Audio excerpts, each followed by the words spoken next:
El nacimiento de la cultura está completamente ligado a la incertidumbre y a cómo manejas esa incertidumbre, a qué dices acerca de esa incertidumbre. Incertidumbre hay en todas partes. Yo digo que puede ser más o menos difícil medirla, pero siempre se puede medir. El punto es, ¿qué es eso de medir la incertidumbre? ¿A qué se refiere? La tarea última es describir sistemas físicos, describir la realidad y usar métodos cuantitativos para decir qué tan confiables o qué tan creíbles son esas representaciones de la realidad. En la actualidad tenemos datos en todo, lo que ustedes quieran.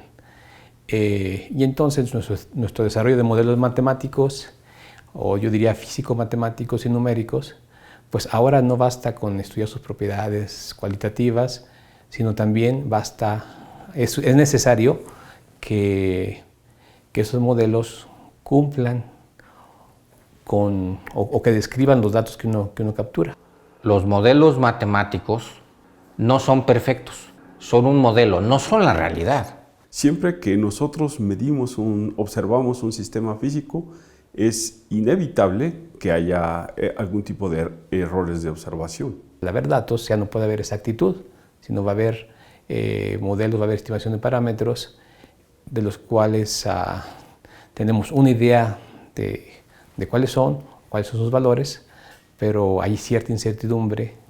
El área de cuantificación de incertidumbre precisamente trata de abordar esta gran pregunta, ¿no? ¿Qué tan confiables son las simulaciones de esos modelos?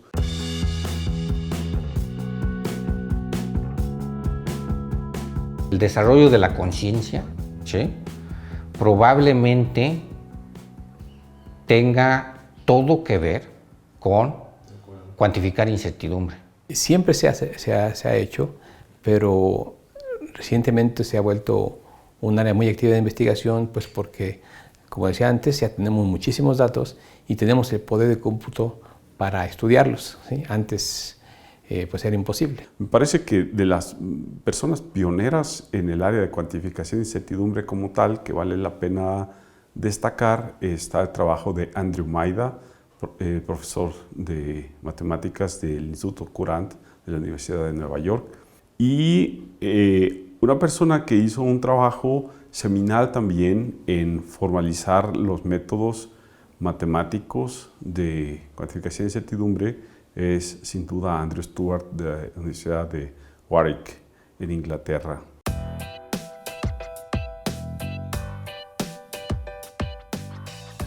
El área de cuantificación de incertidumbre, en inglés se llama Uncertainty Quantification, se refiere a cuando tenemos la necesidad de cuantificar incertidumbre, pero el contexto es que es un modelo muy complejo. Este término de cuantificación de incertidumbre vino a juntar comunidades. Se necesita la habilidad de la gente de probabilidad estadística, todos sus conocimientos sobre modelación de incertidumbre, la parte de las matemáticas básicas, porque, bueno, al fin del día se formulan como problemas matemáticos, y por supuesto también la parte de ciencias de la computación para hacer todo lo que tiene que ver con la representación en una computadora de los modelos matemáticos. Por ejemplo, de análisis de datos de epidemias, por ejemplo.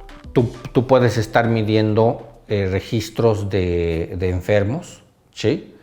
Y en un momento dado empiezan a subir los registros de enfermos, por ejemplo, de vías respiratorias. Uno de los resultados que obtuvimos fue una herramienta para detectar brotes de infecciones respiratorias. Este instrumento nos permite monitorear las infecciones respiratorias agudas a nivel población para hacer pronóstico de cuándo las subidas y bajadas corresponden solamente a eso, a un cierto tipo de incertidumbre intrínseca del sistema, o cuando corresponde al inicio de un brote epidémico o pandémico. Y sobre todo verlo de manera muy temprana, ¿sí?, antes de que tengamos una subida tremenda, cuando esa subida es anómala o cuando es simplemente registros usuales.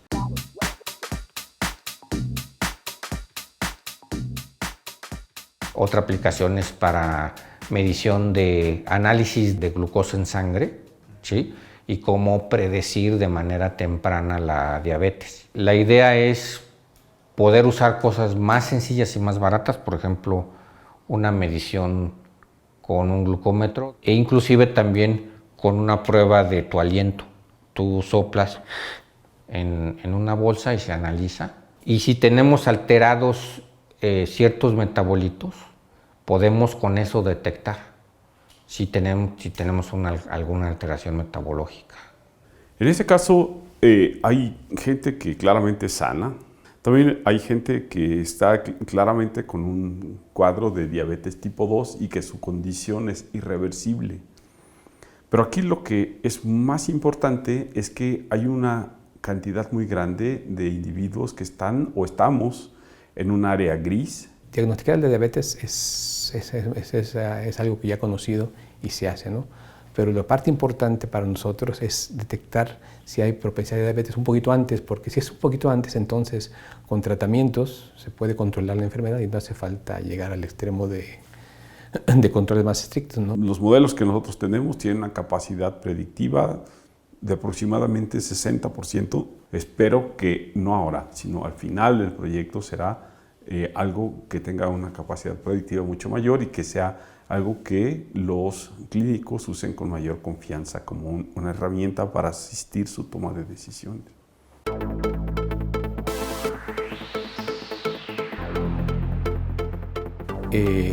Un problema que iniciamos el año pasado y que digamos la luz al final del camino es tratar de proponer una estrategia de diagnóstico no invasivo, que es lo importante de osteoporosis. ¿Sí? En laboratorio se mide, se pone una fuente de sonido, ¿sí? Un transductor, por ejemplo, ¿sí? En medio está el hueso, ¿sí? y en el lado opuesto está un receptor, ¿sí? Entonces, lo que está captando ese receptor son las ondas de ultrasonido a través de ese hueso, ¿sí? Entonces, uno espera que un hueso sano pues tenga, llamémoslo así, un sonograma normal, entre comillas, ¿sí? ¿Sí? Y si hay una anomalía, pues que ese sonograma lo vea.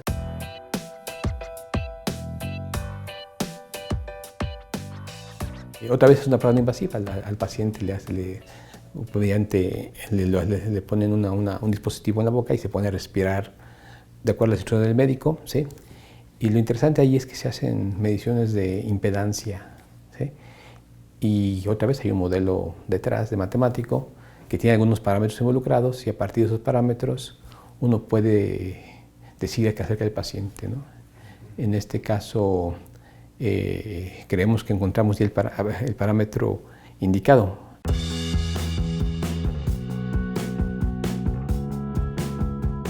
Este tipo de herramientas no sustituyen a los tomadores de decisiones, buscan ser elementos adicionales de juicio para los tomadores de decisiones. Pero al ser hechos con métodos cuantitativos, entonces seguramente son más confiables, no son empíricos. Hace 30 años pues uno ponía los modelos matemáticos, estudiaba sus propiedades, pero ahora tenemos que confrontarlos con los datos que existen. Ya no es suficiente solamente hablar de ellos, sino debemos decir qué tan buenos son para predecir la realidad.